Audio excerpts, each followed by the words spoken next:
The question is, how can leaders build trust and psychological safety within their teams? And I think some of you have probably heard of this study that Google did, but it's worth mentioning again. It's called the Aristotle Project.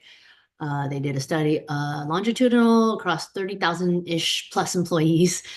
And what they found to make the most effective teams is not what you would think. It wasn't about having the best software or tools or even manager or leader. It was about establishing psychological safety within that team.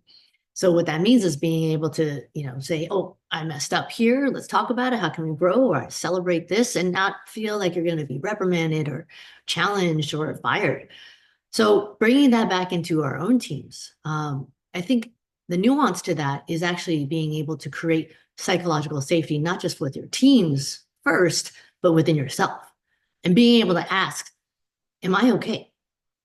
And asking in a way that you can answer super honestly, super to the core of what you truly are.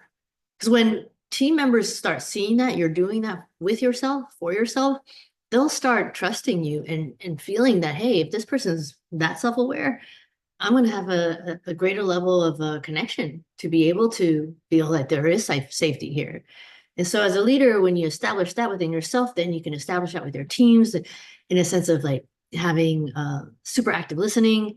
At the end of the day, people just want to feel heard and understood. And that's when true dialogue and growth and sometimes tensions actually precipitate. But that's okay because you've created psychological safety.